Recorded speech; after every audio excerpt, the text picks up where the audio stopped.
السلام علیکم. Welcome to the program brass tacks. میں ہوں آپ کی ہوسٹ حنا معراج اور میرے ساتھ ہر بار کی طرح اسٹوڈیو میں موجود ہیں ہمارے ڈیفینس اسٹریٹجک ایکسپرٹ جناب زید زمان حامد صاحب. السلام علیکم زید صاحب. ہمارے پروگرام کا ٹاپک وہی ہے جو پچھلے 6 پروگرام سے کنٹینیوسلی آپ کے سامنے پیش کیا جا رہا ہے, which is rise of Hindu Zionist and its threats to Pakistan.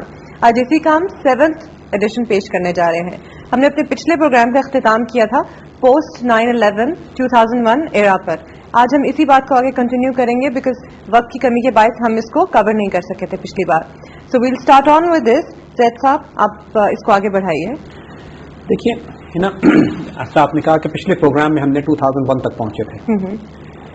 2001 میں دنیا بدل گئی تھی.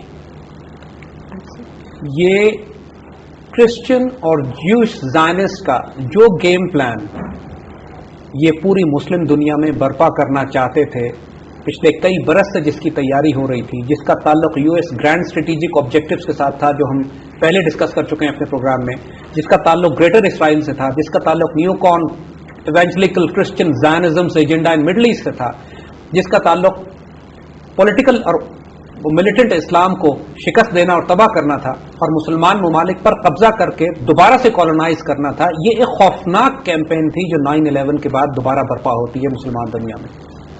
اب یہاں پہ انڈینز کا کیا رول ہے, یعنی دس از ہمارا سبجیکٹ چونکہ آج کا انڈین زائنسٹ ہے, ہندو زائنزم ہے. سو وی نیڈ ٹو انڈرسٹینڈ. ہم نے یہ پچھلی تاریخ میں دیکھ لیا تھا کہ ہندو زائنسٹ جوش اور کرسچن زائنسٹ کے ساتھ مل کر پاکستان کے خلاف کس طرح آپریشنز کنڈکٹ کے پلان کر رہے تھے. انہوں نے امریکہ سے بھی تعلقات ٹھیک کیے تھے, اسرائیل سے تو خاص طور پہ بہت زیادہ تھے, اسرائیل کے ساتھ مل کے تو یہ ہم پہ حملہ بھی کر چکے تھے. 9/11 کے بعد جو انوائرمنٹ پوری دنیا میں اسلام اور پاکستان اور مسلمانوں کے خلاف ایک طوفان برپا ہوتا, اس کو بری طرح ایکسپلائٹ کیا ہندو زائنسٹ نے. یعنی انڈین گورنمنٹ نے پہلا کام تو یہ کیا کہ 9/11 کے بعد یہ آفر کرنی شروع کر دی امریکنز کو کہ جی بیسز ہم آپ کو آفر کرتے ہیں, آپ انڈیا میں بیس کیجئے اور پاکستان پر حملہ کیجئے, کیونکہ Pakistan is your bigger problem. اسرائیلیوں کی بھی یہی خواہش تھی کہ پہلے ٹارگٹ پاکستان کو کیا جائے. اسرائیلی اینالسٹ سمجھاتے رہے امریکن گورنمنٹ کو کہ اگر آپ نے حملہ کرنا ہے تو افغانستان پہ نہ کریں, پاکستان پر کریں. پاکستان کے اندر بھی یہ سازش کریٹ کی گئی کہ اس طریقے سے انوائرمنٹ کریٹ کی گئی کہ مغرب کو انوائٹ کیا جائے, تصور یہ تاثر یہ دیا جائے کہ پاکستان نے ایٹمی ہتھیار دہشت گردوں کو دے دیے, پاکستان ایک انسٹیبل ملک ہے اور حملہ پہلے پاکستان پر ہونا چاہیے. جو سرکمسٹانسز بنے ہیں وہ تمام اپنے ہم وار آن ٹیرر میں ڈسکس کر چکے ہیں پچھلے پروگرام میں. انڈیا کا رول یہاں کیا رہا تھا؟ جیسے ہم نے عرض کیا, پہلے تو انڈیا نے بیسز آفر کیے. دوسرے, چونکہ اس جنگ کے نتیجے میں جو افغانستان میں پاکستان نے برپا کی, امریکن نے برپا کی اور ہم نے ان کا ساتھ دیا, پورے ملک میں مذہبی تنظیموں میں ایک غم و غصہ پھیل گیا اور پاکستان کی ریاست کے خلاف ایک بھرپور غصے کا اظہار اور حتیٰ کہ دہشت گردی کا آغاز بھی پاکستان کے اندر سویلین ٹارگٹ کے خلاف اور اسٹیٹ ٹارگٹ کے خلاف شروع ہوا. آپ کو آپریشن چانکیہ یاد کیجیے گا جو کشمیر میں انڈینز نے کیا تھا, ہم پچھلے پروگرام میں اس کو ڈسکس کر چکے ہیں کہ جب انہوں نے فیک جہادی گروپس تیار کیے تھے, جعلی جہادی گروپ بنائے جن کا مقصد یہ تھا کہ کشمیریوں کے اندر دہشت گردی کی جائے, الزام مجاہدین کو دیا جائے. اسی طرح اس بات کو بالکل صاف ہم کہتے ہیں کہ پاکستان کے اندر بہت بڑی بڑی اسلامی تحریکوں میں بھی زائنسٹ نے اپنے ایسٹس داخل کیے ہوئے ہیں. کئی جہادی تحریکوں میں بھی اور کئی اسلامی جماعتوں میں بھی ان کے لوگ موجود ہیں, جیسے جو دیکھنے میں ظاہر میں اسلامی ساری باتیں کریں گے, لیکن ان کی گفتگو کے پیچھے ایک زہر ہوتا ہے اور ان کا مقصد یہ ہوتا ہے کہ پاکستان کی ریاست کو نقصان پہنچایا جائے. اس کی میں کچھ مثالیں دیتا ہوں آپ کو. 2002 میں تقریباً ایک ملیٹنٹس کا ایک گروپ نکلتا ہے, کراچی میں جا کے فرینچ انجینئرز پر حملہ کرتا ہے اور وہ کئی فرینچ انجینئرز مار دیے جاتے ہیں, سوسائڈ بامبنگ, کہ جو پاکستان کے سب مرین پروجیکٹ پہ کام کر رہے تھے.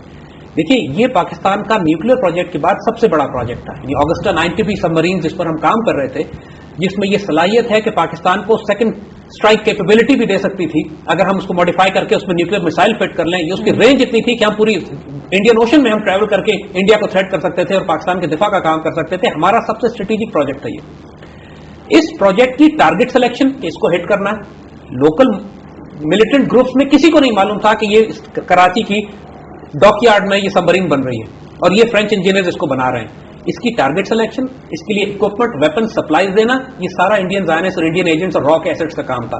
ان کو اس کام کو کرنے کے لیے احمق مقامی لوگوں سے ملے. ایک یا دو آدمی جو بنیادی طور پہ راک ایسٹس ہوتے ہیں اپنے گرد ایک اتنا بڑا حلقہ تیار کر لیتے ہیں جن کے ذریعے یہ پاکستان میں دہشت گردی کرواتے ہیں. سو وہ ایک مثال تھی اس بات کی کہ انہوں نے لوکل ملیٹنٹس کو استعمال کیا پینیٹریٹ کر کے, ان کو دخل دے کے ان کے اندر, اور تاثر ان کو یہ دیا کہ یہ بہت بڑی اسلام کی خدمت کرنے جا رہے ہیں, اور پاکستان کا تقریباً ہمارا سبمرین پروجیکٹ تباہ کروا دیا. اللہ کا شکر ہوا کہ پروجیکٹ تباہ نہیں ہوا اور آج ہماری سبمرین پانیوں میں راج کر رہی ہے, لیکن انڈینز نے یہ اٹیمپٹ کیا. دوسرا کام دیکھیے, ان کی تاریخ ہم آپ کو بتا چکے ہیں, یہ ہمیشہ مغرب کو استعمال کر کر پاکستان کو پٹوانے کے موڈ میں رہتے ہیں. 2002 میں, یعنی یہ بات 9/11 کے فوراً بعد کی ہے, انڈیا نے جب یہ دیکھا کہ پاکستان نے اپنی 1.5 لاکھ فوج افغانستان بارڈر پہ لگا دی ہے اور ہماری فوجوں کی توجہ افغانستان کی طرف ہو گئی ہے, تو 6 لاکھ انڈین فوج اپنی تمام نیوکلیر کیپیبلٹی کے ساتھ پاکستان کی سرحد پر آ کر کھڑی ہو جاتی ہے. اور 86 آپریشن براس ٹیکس کے بعد یہ بہت قریب موقع تھا کہ جب پاکستان اور انڈیا میں ایک گھمسان کی ہائی انٹینسٹی کانفلکٹ ہوتا ہے, ایک جنگ ہوتی ہے ہماری, ملٹری سٹینڈ آف کی سچویشن. 1 سال یہ سٹینڈ آف رہا ہے. اللہ کے فضل سے اس بات کے باوجود کہ ہماری توجہ افغانستان کی طرف تھی, پوری پاکستانی فوج ڈپلوائے ہوئی اپنی جگہ پہ. انہوں نے جب یہ دیکھا اور ہماری طرف سے یہ تھریٹ ان کو گیا کہ اگر تم نے بارڈر کراس کیا تو جنگ تمہاری طرف ہوگی, ہماری طرف نہیں ہوگی, اور ہم نیوکلیر ویپن ڈپلوائے کریں گے, یہ تھریٹ ہمیں دینا پڑا انہیں. نتیجہ یہ ہوا کہ دے گاٹ کاشس. اور ظاہر ہے دنیا اور امریکنز کے لیے اس وقت یہ بہت پریشانی کی بات تھی کہ اگر پاکستان اور انڈیا کی جنگ شروع ہو جاتی ہے تو افغانستان میں جو آپریشن وہ کر رہے تھے, جو کنڈکٹ کرنا چاہ رہے تھے, سو بالکل نئے نئے داخل ہوئے تھے افغانستان میں, خود بڑے ولنریبل تھے. وہ طالبان کی مزاحمت شروع ہو چکی تھی اور امریکنز کو پاکستان کی بڑی ضرورت تھی. سو امریکنز نے دخل دیا. دخل بھی کیا دیا, 1 سال سٹینڈ آف رہا. 1 سال سٹینڈ آف کے بعد Indians back down, they went back, اور اللہ کے فضل سے ہم دبے نہیں اس وقت انڈینز کے خلاف. آپ کے خیال میں وہ کیا ریزن ہے جس کی وجہ سے یہ ملٹری جو یہ سٹینڈ آف تھا ایک فل فلیج ملٹری کانفلکٹ کی صورت نہیں اختیار کر پایا؟ دیکھیے, سب سے بڑی اہم بات اس کے اوپر یہ یاد رکھیے گا کہ اگر انڈینز کو یہ پتا ہوتا کہ ہمارے پاس نیوکلیر ویپن نہیں ہے, یقین کیجئے ہمیں خطرہ ہے کہ شاید لاہور اور گجرانوالا اور سیالکوٹ اور نہ جانے کتنے شہر ہمارے یہ کھا چکے ہوتے. تو پھر اسٹینڈ آف کا مقصد؟ انہوں نے ہمیں ڈرانے کی کوشش کی, انہوں نے ہمیں دھمکانے کی کوشش کی. ان کا مقصد یہ تھا کہ شاید نیوکلیر ڈیٹرنٹ کی وجہ سے, شاید نیوکلیر ویپنز کی وجہ سے ہم دب جائیں, ہم ڈر جائیں, ہم گھبرا جائیں, ہم استعمال نہ کر سکیں نیوکلیر ویپنز کو, اور یہ ہمیں دبا کے اور ڈرا کے ہمارے پاکستان کی انٹرنیشنل بارڈرز کراس کر کے پینیٹریٹ کریں. اللہ نے کرم کیا, ہماری ڈپلائمنٹ اسٹرانگ تھی, ہمارے جوان لڑنے کے لیے تیار تھے. ہم نے ان کے سامنے دے بلنک فرسٹ جسے کہتے ہیں, پہلے یہ گھبرائے, یہ سٹ پٹایا اور یہ پیچھے ہٹے. ہم پیچھے نہیں ہٹے تھے, یہ پیچھے ہٹے تو ہم نے اپنی ڈپلائمنٹ آہستہ آہستہ کم کی, اور یہ الحمدللہ it was good policy that we deployed against them. لیکن انڈینز نے اس کے بعد جو فوکس کیا ہے پرائمرلی, وہ یہاں پر ڈپلائمنٹ کرنے کے بجائے انہوں نے اسٹریٹجی چینج کی اپنی. پہلی اسٹریٹجی انہوں نے یہ کی کہ ہم سے پیس, دوستی کا ہاتھ بڑھایا ہماری طرف. دوسرا, انہوں نے کشمیر میں مجاہدین پر سختی کرنا شروع کی. آبجیکٹو ان کا یہ تھا کہ کشمیر ملیٹنٹس کو دبایا جائے. امریکہ کے ذریعے پاکستان پر پریشر ڈلوایا کہ ہم کشمیری مجاہدین کی مدد کرنا بند کریں. وار آن ٹیرر کے نام پر انہوں نے اس کو جنرلائز ڈیفائن کیا کہ وار آن ٹیرر, ہر مسلمان تحریک وار آن ٹیرر میں شامل کی. یہاں پہ دیکھیے سب سے بڑی غلطی پاکستان کی جو تھی کہ پاکستان نے ٹیررزم کو ڈیفائن نہیں کیا. ہمیں دہشت گردی کو کلیئر ڈیفائن کرنا چاہیے تھا.